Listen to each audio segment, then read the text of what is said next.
Halo, selamat pagi anak-anak. Kembali bertemu dengan saya, Angelina, guru di SMP Negeri 3 Simanindo. Kali ini kita akan mempelajari tentang larutan asam basa dan garam. Nah, kemarin kita mempelajari tentang campuran. Campuran homogen sering disebut dengan larutan. Larutan ada 3 jenis, yaitu larutan bersifat asam, bersifat basa, dan bersifat garam. Sekarang kita akan mempelajari tentang larutan asam. Ciri-ciri larutan asam yang pertama, rasanya masam. Tapi tidak semua bisa kita rasakan atau kita coba karena ada asam yang berbahaya. Ciri kedua, dapat membuat korosi. Jadi, kalau benda-benda yang terkena larutan asam bisa berkarat dan hancur. Ciri ketiga, larutan asam dapat mengubah kertas lakmus biru menjadi warna merah. Kertas lakmus merupakan alat untuk melihat atau menguji apakah sebuah larutan itu bersifat asam atau basa. Ciri yang keempat adalah larutan asam pH-nya selalu di bawah 7. pH merupakan satuan untuk tingkat derajat keasaman suatu larutan. Ciri yang kelima adalah larutan asam jika bereaksi dengan air akan memiliki ion H positif. Selanjutnya kita akan melihat contoh larutan asam dalam kehidupan sehari-hari. Adapun contoh larutan asam pada asam cuka. Asam cuka disebut dengan asam asetat dengan rumus kimia CH3COOH.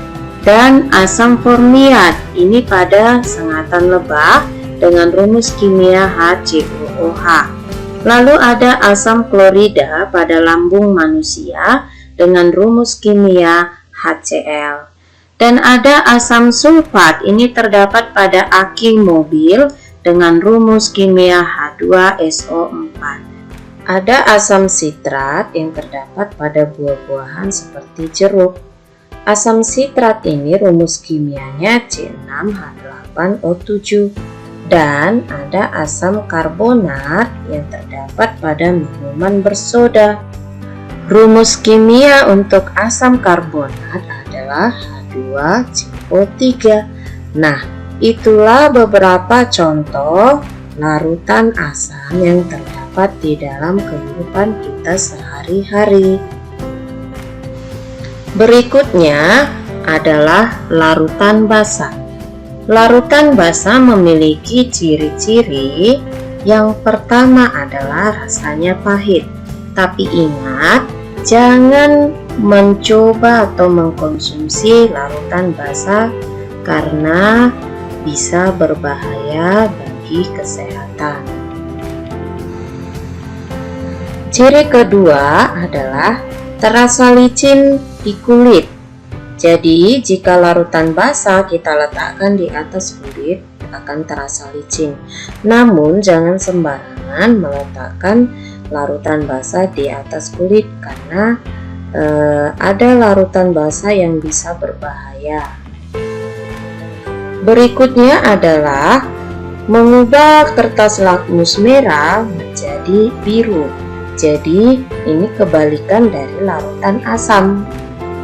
Ciri keempat, larutan basa memiliki pH di atas 7 dan memiliki ion OH negatif jika bereaksi dengan air.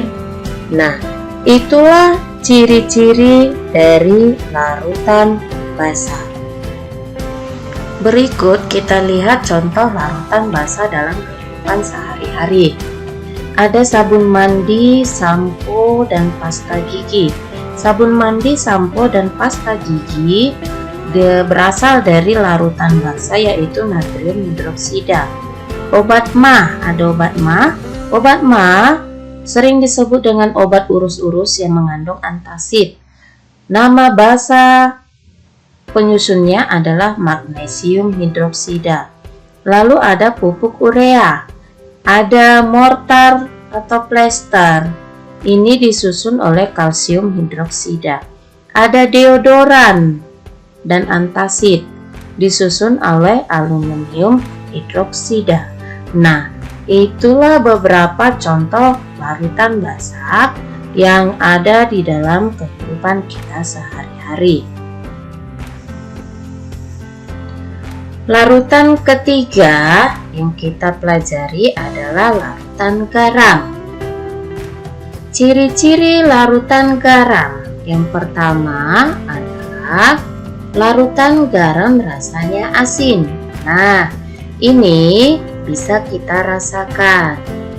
Yang kedua, larutan garam terbentuk dari reaksi larutan asam dengan basa. Jadi, garam tidak termasuk asam dan tidak termasuk basa. Dia bersifat netral.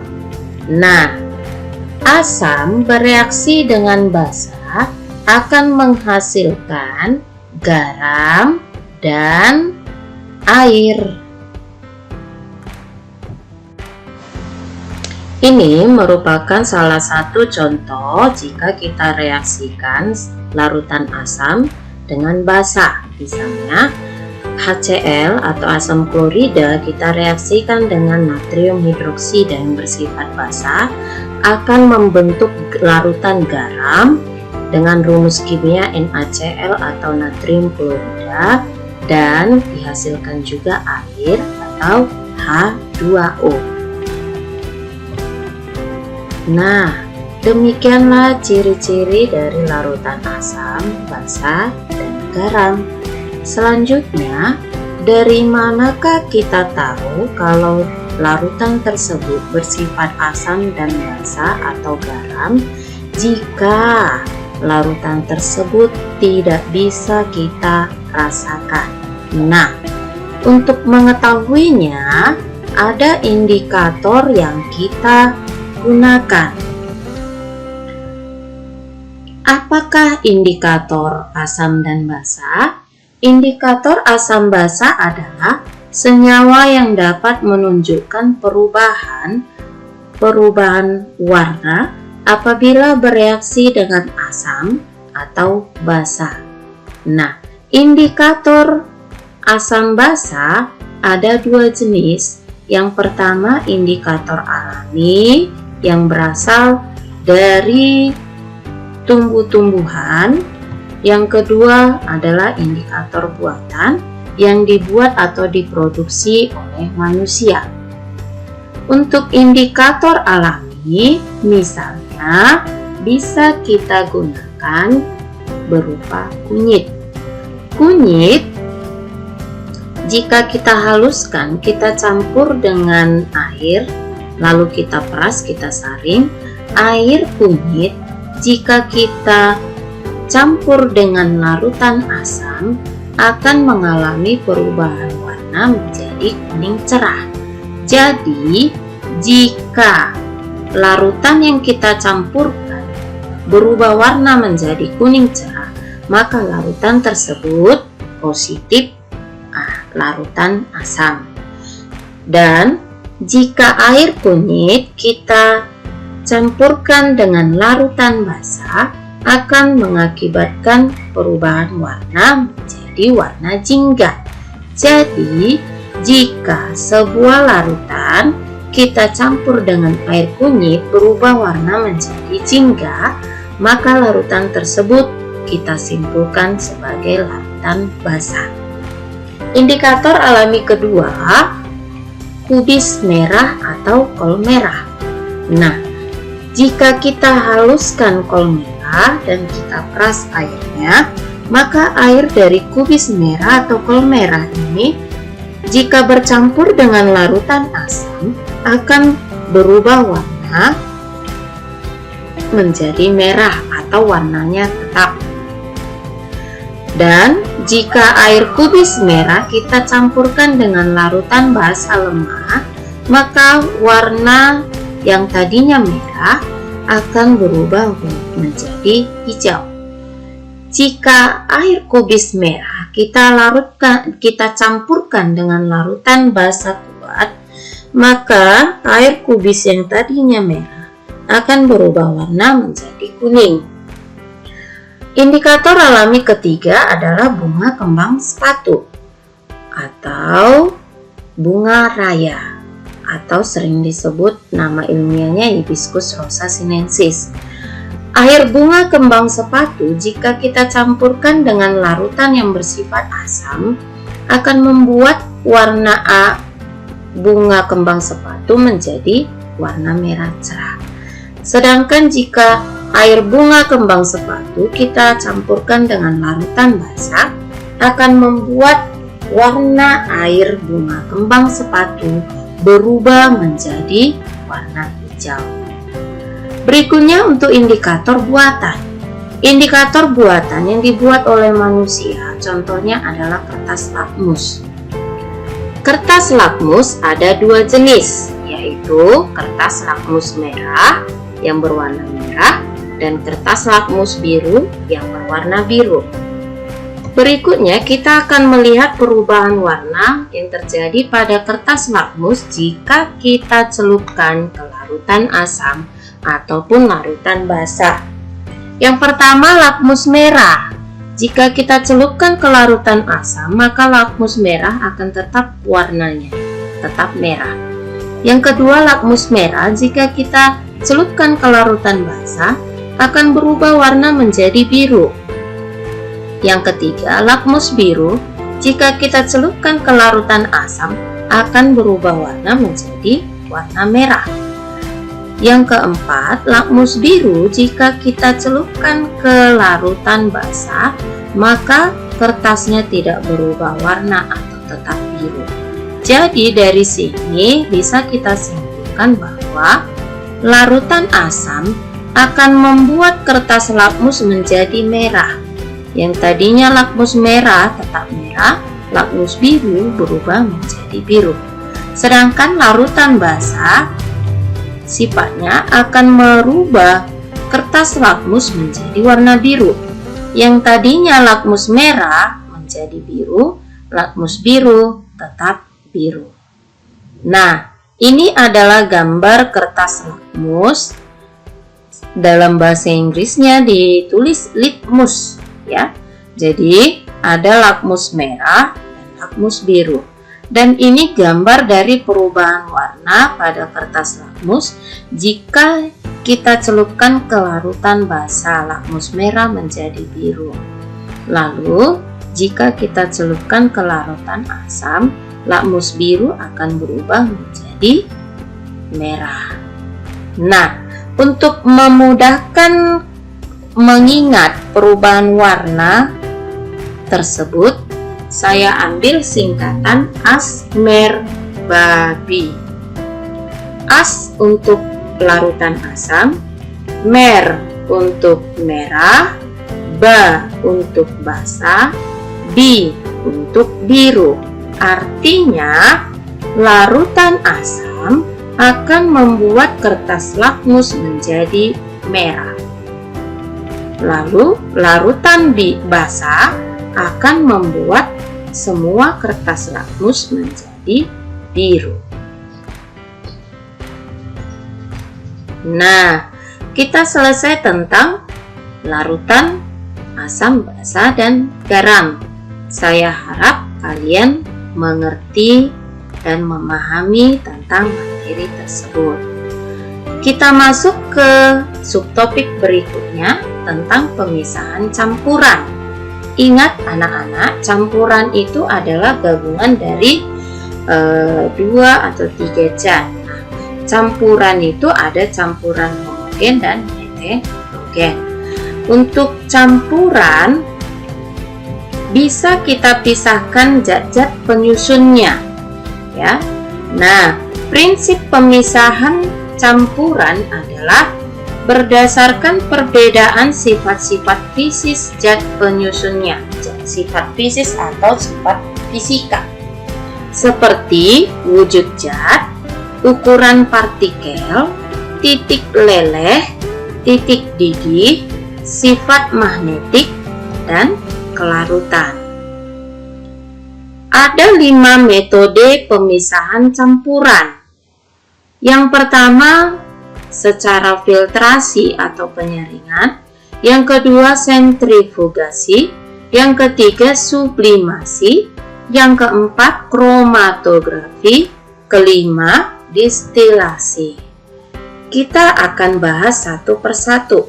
Pertama, penyaringan atau filtrasi.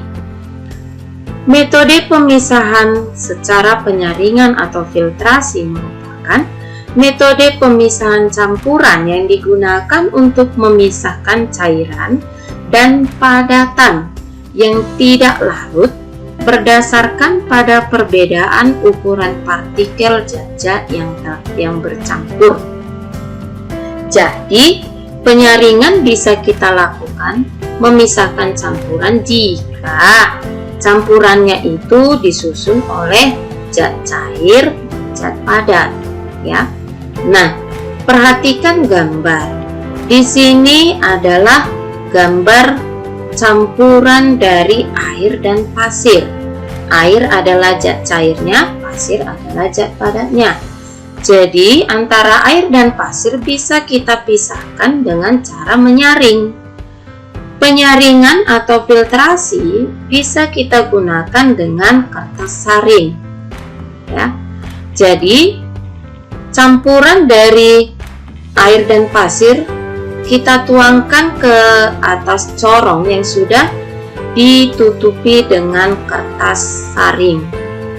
Nah, nanti setelah itu air akan menembus kertas saring dan jatuh ke bawah. Lalu pasir akan tetap berada pada corong. Sehingga dihasilkan dua zat yang berbeda, yaitu pasir sebagai residunya atau sisanya, sedangkan air sebagai hasil dari penyaringan. Contoh lain pemisahan campuran dengan metode penyaringan adalah pemisahan campuran air dengan bubuk teh, lalu pemisahan kelapa dengan santannya. Jadi kalau kita di rumah biasa memisahkan bubuk teh dengan air atau kelapa dengan santannya menggunakan saringan yang diproduksi oleh pabrik. Berikutnya adalah sentrifugasi. Sentrifugasi merupakan pemisahan campuran yang sama seperti filtrasi, dilakukan jika campuran memiliki partikel ukuran yang sangat halus dan jumlah campurannya sedikit. Jadi ini sama seperti filtrasi, digunakan untuk campuran yang tersusun atas zat cair dan zat padat. Namun ini ukuran zat padatnya itu lebih kecil, lebih halus dari ukuran zat padat yang bisa disaring dengan sistem penyaringan. Contoh pemisahan sel-sel darah merah, sel-sel darah putih, dan plasma darah. Jadi dengan sentrifugasi kita bisa memisahkan sel-sel darah dengan plasma darah. Berikut gambar dari alat sentrifugasi. Jadi dia dengan cara memutar. Ya, arah putarannya itu selalu sama, dan nanti hasil akhirnya akan diperoleh sel-sel darah akan berpisah dengan plasma darah. Yang ketiga, cara distilasi atau penyulingan. Distilasi atau penyulingan merupakan pemisahan suatu zat cair dengan campurannya, di mana prinsip kerjanya berdasarkan perbedaan titik didih. Berarti dalam distilasi, karena prinsip kerjanya berdasarkan perbedaan titik didih, maka di sini harus ada proses pemanasan, ya. Proses pemanasan. Contohnya adalah penyulingan minyak bumi. Jadi saat minyak bumi dipanaskan, pada titik didih tertentu akan dihasilkan jenis minyak yang berbeda, ya. Jadi antara bensin, solar, itu berasal dari minyak bumi. Namun kenapa bisa dihasilkan jenis yang berbeda, bensin dan solar? Karena titik didihnya berbeda. Tuh. Berikutnya adalah kromatografi. Kromatografi merupakan pemisahan campuran yang didasarkan pada kecepatan merambat antara partikel-partikel yang bercampur dalam suatu medium diam ketika dialiri suatu medium gerak. Ini adalah gambar cara kromatografi. Jadi misalnya kita mau memisahkan zat tinta yang menempel pada kertas. Jadi di gambar ini ada setetes tinta menempel pada kertas. Kertas yang ini kita celupkan ke dalam larutan air, ya, tapi jangan sampai kena tetesan tintanya. Jadi dengan sifat air yang merambat pada kertas, air tersebut akan merambat ke kertas dan sekaligus akan membawa larutan tinta atau campuran tinta yang menempel pada kertas, sehingga bisa kita lihat apa saja warna-warna yang ada pada tinta tersebut, ya. Nah, prinsip kromatografi digunakan pada pemisahan antara urin dengan zat narkoba untuk menguji seorang pengguna narkoba. Jadi untuk menguji urin seseorang tersebut apakah mengandung narkoba atau tidak, maka digunakan prinsip kromatografi. Selanjutnya contohnya untuk mengidentifikasi hasil pertanian yang tercemar pestisida. Yang kelima adalah sublimasi. Sublimasi merupakan pemisahan campuran berdasarkan pada campuran zat yang memiliki suatu zat yang dapat menyublim atau berubah wujud dari padat ke wujud gas. Nah, contohnya ini adalah kapur barus, ya, kapur barus. Jadi di sini ada campuran dari kapur barus dengan pasir yang digiling halus, sehingga kita susah membedakan mana kapur barus dan pasirnya. Untuk dapat memisahkan kapur barus dari pasir, maka kita lakukan sublimasi. Nah, kita buat api, dipanaskan sehingga campuran kapur barus dan pasir menjadi panas. Lalu di atas dari gelas kimia, kita letakkan satu wadah yang berisi kepingan es atau es batu, sehingga kapur barus yang mengalami pemanasan akan berubah wujud menjadi gas. Gas ini, gas kapur barus akan naik ke atas, menempel pada dasar dari wadah penutup gelas kimia, dan karena pada penutupnya terdapat es batu, maka gas kapur barus tadi akan langsung membeku, mengeras, dan dari sini bisa kita pisahkan kapur barusnya dengan pasir. Setelah selesai proses sublimasi, maka yang tersisa adalah di dasar ini pasir, lalu di atas di bagian penutup gelas kimia adalah kapur barus. Berikutnya contohnya pemisahan yodium dengan garam dilakukan dengan cara sublimasi. Demikian materi kita kali ini, yaitu tentang larutan asam basa dan garam serta cara untuk pemisahan campuran. Saya harap kalian bisa mengerti dan bisa memahami materi yang disampaikan. Sekian dan terima kasih, tetap jaga kesehatan dan sampai jumpa pada materi berikutnya.